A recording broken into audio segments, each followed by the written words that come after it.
നമസ്കാരം. വരാനിരിക്കുന്ന ഡൽഹി നിയമസഭാ തെരഞ്ഞെടുപ്പിൽ നാമനിർദ്ദേശ പത്രിക സമർപ്പിച്ച് മുൻ ഡൽഹി മുഖ്യമന്ത്രിയും ആം ആദ്മി പാർട്ടി ദേശീയ കൺവീനറുമായ അരവിന്ദ് കെജ്രിവാൾ തെരഞ്ഞെടുപ്പ് കമ്മീഷന് സമർപ്പിച്ച സത്യവാങ്മൂലത്തിൽ കെജ്രിവാൾ 1.73 കോടി രൂപയുടെ ആസ്തിയും വീടോ കാറോ ഇല്ലെന്നും വെളിപ്പെടുത്തി.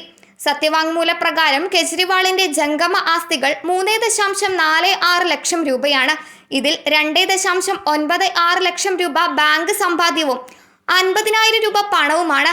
ഗാസിയാബാദിലെ ഒരു ഫ്ളാറ്റ് ഉൾപ്പെടെയുള്ള അദ്ദേഹത്തിന്റെ സ്ഥാവര ആസ്തികൾക്ക് 1.7 കോടി രൂപയാണ് വില.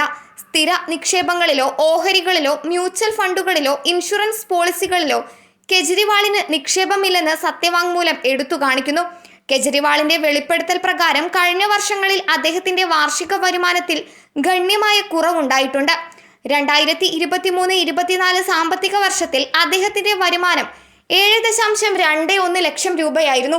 2020 പ്രഖ്യാപിച്ച 44.90 ലക്ഷം രൂപയിൽ നിന്ന് കുത്തനെ ഇടിവ് സംഭവിച്ചു.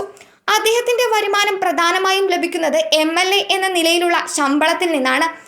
അതേസമയം കെജ്രിവാളിന്റെ ഭാര്യയും വിരമിച്ച സർക്കാർ ഉദ്യോഗസ്ഥയുമായ സുനിത കെജ്രിവാളിന്റെ മൊത്തം ആസ്തി 2.5 കോടി രൂപയാണ്. അവരുടെ ജംഗമ ആസ്തിയിൽ 1 കോടി രൂപ ഉൾപ്പെടുന്നു. അതിൽ 25 ലക്ഷം രൂപ വിലമതിക്കുന്ന 320 ഗ്രാം സ്വർണവും 92,000 രൂപ വിലമതിക്കുന്ന 1 കിലോഗ്രാം വെള്ളിയും ഉൾപ്പെടുന്നു. ഗുരുഗ്രാമിലെ ഒരു വീട് ഉൾപ്പെടെയുള്ള സുനിതയുടെ സ്ഥാവര ആസ്തികൾക്ക് 1.5 കോടി രൂപ വില വരും. ഭർത്താവിന്റെ വാർഷിക വരുമാനം 14.10 ലക്ഷം രൂപ. മുൻ സർക്കാർ ജീവനക്കാരി എന്ന നിലയിൽ ലഭിച്ച പെൻഷനിൽ നിന്നാണ് ഇത്. ദമ്പതികളുടെ ആകെ ആസ്തി 4.23 കോടി രൂപയായി തുടരുന്നു. മുൻ വെളിപ്പെടുത്തലുകളിൽ നിന്ന് സ്ഥിരമായ വളർച്ച കാണിക്കുന്നു.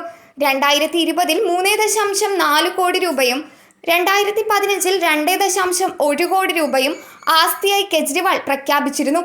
ഇത് സമ്പത്തിൽ തുടർച്ചയായ വർധനവാണ് കാണിക്കുന്നത്. കൂടാതെ തനിക്കെതിരെ 14 ക്രിമിനൽ കേസുകൾ ഉണ്ടെന്ന് കെജ്രിവാൾ സത്യവാങ്മൂലത്തിൽ പറയുന്നു. നാമനിർദ്ദേശം സമർപ്പിക്കുന്നതിന് മുമ്പ് ഭാര്യയോടൊപ്പം കെജ്രിവാൾ ഹനുമാൻ വാത്മീകി ക്ഷേത്രങ്ങൾ സന്ദർശിച്ച് പ്രാർത്ഥന നടത്തി. രാഷ്ട്രീയ വാചാടോപങ്ങളെക്കാൾ തന്റെ സർക്കാർ ചെയ്ത പ്രവർത്തനങ്ങളിൽ ശ്രദ്ധ കേന്ദ്രീകരിക്കണമെന്ന് അദ്ദേഹം വോട്ടർമാരോട് അഭ്യർത്ഥിച്ചു. News desk മലയാളാക്ഷരം.